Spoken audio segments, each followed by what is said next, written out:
ಕಲಿತದ್ದನ್ನ ಜೀವನಾನುಭವವನ್ನ 4 ಜನರಿಗೆ ಮನದಟ್ಟಾಗುವ ಹಾಗೆ ನಾವು ತಿಳಿಯಪಡಿಸ್ತೇವೆ ಅಂತ ಆದ್ರೆ ನಮ್ಮಂತ ಜಾಣರು ಪ್ರಪಂಚದಲ್ಲಿ ಮತ್ತೊಬ್ಬರು ಇರುವುದಕ್ಕೆ ಸಾಧ್ಯ ಇಲ್ಲ. ಹುಡುಗ, ಉತ್ತರೆಯು ಒತ್ತಿದರೆ ಹೆತ್ತಮ್ಮ ತೊರೆದರೆ ಸತ್ಯರು ತಪ್ಪಿ ನಡೆದರೆ ಲೋಕವಿನ್ನೆತ್ತ ಹೋಗುವುದು ಎನ್ನುವಂತಹ ಚಿಂತಾ ಕ್ರಾಂತಿಯಲ್ಲಿರುವಾಗ ನಾಡಿನಲ್ಲಿ ಆಗುವಂತಹ ಅವಘಡಗಳ ಗೊಡವೆ ಇಲ್ಲೆನ್ನುವ ಹಾಗೆ ಅಡವಿಯ ಮಾರ್ಗವನ್ನ ಹಿಡಿಯುವಂತಹ ಯುವ ಜನಾಂಗ ಹೆಚ್ಚು ಕೇಳಿದ್ರೆ ಹೆಚ್ಚಾಗಿ ಓದಿದವರೇ ಹಾಗೆ.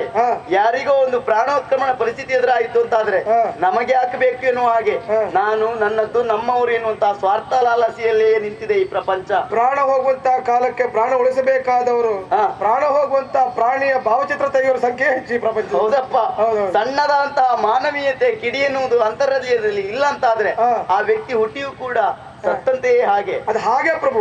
ನಮ್ಮ ಕುರಿತಾಗಿ ಅಭಿಮಾನ ಎನ್ನುವುದು ಬೇಕು, ನಮ್ಮ ದೇಶದ ಕುರಿತಾಗಿ ಅಭಿಮಾನ ಬೇಕು, ನಮ್ಮ ಭೂಮಿ ಕುರಿತಾಗಿ ಅಭಿಮಾನ ಇರಬೇಕು.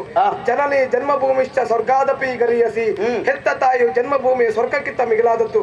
ದೇಶ ನನ್ನದು ನಾಡು ಎನ್ನದ ಮಾನವ ನೆದಸುಡುಗಾಡು ಎಂಬ ಹಾಗೆ ದೇಶಾಭಿಮಾನ ಆತ್ಮಾಭಿಮಾನ ಎನ್ನುವುದು ಪ್ರತಿಯೊಬ್ಬ ದೇಶ ಪ್ರೇಮಿಯಲ್ಲಿ ಇರ್ತದೆ ಅಂತಾದ್ರೆ ದೇಶ ಸುವ್ಯವಸ್ಥಿತವಾಗಿರುತ್ತದೆ ಎಂಬುದಕ್ಕೆ ಯಾವ ಅನುಮಾನವಿಲ್ಲ. ಅಸ್ಖಲಿತವಾಗಿ ಮಾತನಾಡುವಂತಹ ನಿನ್ನ ವ್ಯಕ್ತಿತ್ವವನ್ನು ನೋಡುವಾಗ ಸನಾತನ ಧರ್ಮದ ಸಂಸ್ಕಾರ ಭೂಯಿಷ್ಠವಾಗಿರುವಂತಹ ಭದ್ರ ಬುನಾದಿಯ ಮೇಲೆ ಬದುಕಿನ ಸೌಧವನ್ನ ಕಟ್ಟುವರೆ ನಿನ್ನಂತಹ ಯುವ ಜನತೆಗಳು ಒಗ್ಗೂಡ್ತಾರೆ, ಒಮ್ಮತವನ್ನ ಸೂಚಿಸ್ತಾರಂತಾದ್ರೆ ಅತಿ ಶೀಘ್ರದಲ್ಲಿ ನಭವನ್ನ ಮುಟ್ಲಿಕ್ಕೆ ಬಹಳಷ್ಟು ದಿನಗಳಿಲ್ಲ. ಯಾರು ಏನ್ ಮಾಡ್ತಾರೆ ಎಂಬುದು ಮುಖ್ಯ ಅಲ್ಲ, ನಮಗೆಲ್ಲ ಹಿರಿಯವರು ಹಾಕಿಕೊಟ್ಟಂತ ದಾರಿ ಹೀಗೆ ಅಂತಿರ್ತದೆ.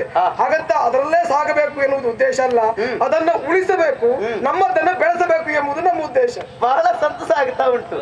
ಯಾಕೆ ಕೇಳಿದ್ರೆ ನಿನ್ನಂತವ್ರು ಒಬ್ಬರಾದ್ರೂ ಇದ್ದಾರಲ್ಲ, ಶತೇಶು ಜಾಯತೆ ಶೂರಃ, 100ಕ್ಕೆ ಒಬ್ರು ಮಾತ್ರ ನಿನ್ನ